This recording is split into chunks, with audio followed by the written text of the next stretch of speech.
Hey guys, I wanted to show you some easy machine quilting. If you have a walking foot, this works out really great. If you don't, no worries. Use your number one or your main foot that you're using.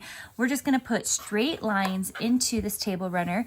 And what I'm going to suggest is starting first. Let's see if I can show you guys. Start first with the very center. You can see where I've just sewn it in between the two triangles, going straight vertically down the center.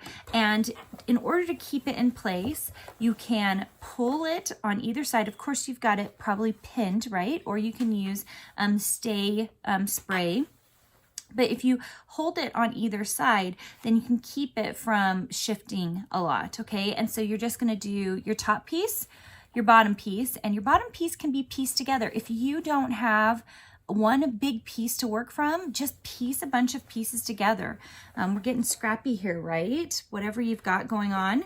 So then you're gonna put the batting together and you're just gonna sew it down the middle. A walking foot does really help this process. So if you have one, it makes it a little bit easier.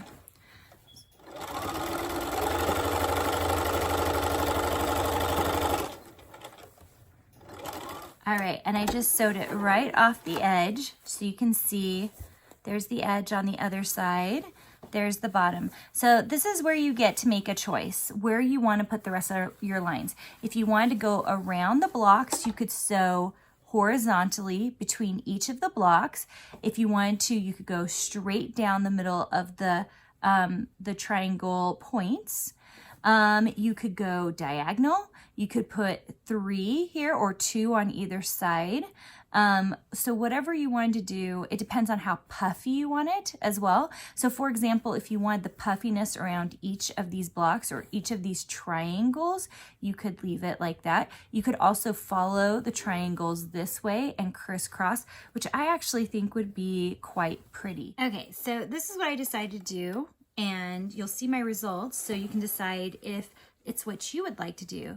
But what I decided is that I am going to use the triangle coming from the outside to make my line. So let's see if I can show you guys this. So what I'm going to do is a diagonal, and I'm going to technically start in the center and then come out all the way across, okay? Out all the way across. Now, if I was doing it right, technically that should also come all the way down this way, right? But I'm not going to do that. And the reason is because I've got this sewn in the center. I want to make sure and start from the center so that as I sew out, the fabric follows with it. So if you're a beginner, this is a really an easy way to do things. Okay, so I'm going to go out this way, and then I think I'll then turn the table runner and I will sew out this way. I'm going to start in the center, which is a very good place to start. Name that movie, and come out from there.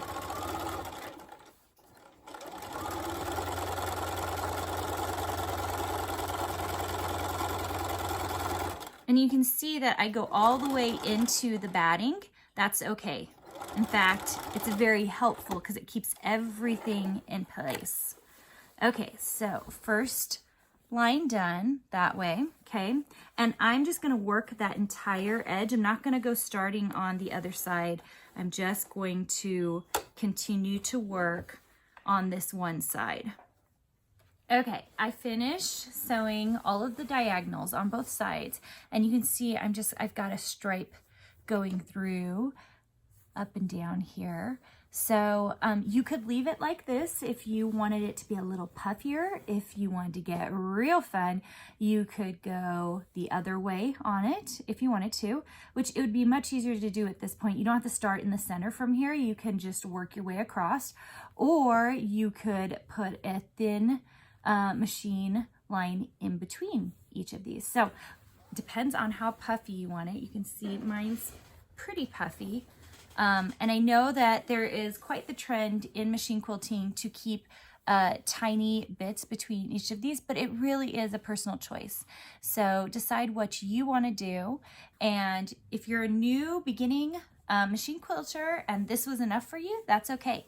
All right, so I'm going to show you guys pictures of this, but all I'm going to do now is trim it, bind it, and you can find so many great binding tutorials online. I'm not going to show you that piece of it, but trim it, bind it, and then I will show you what it looks like. Okay, you guys, so I just finished the binding on this. I just wanted to show you the finished product. I did put an extra line in it, and I just kept them all diagonal because it was simple.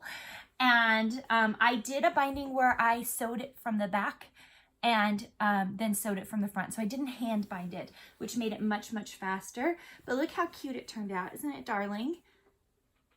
There you can see the whole thing. So I hope you had a chance to make this with me. Get really scrappy. Don't worry about being perfect. The point is just to make something fun. Okay, see you guys.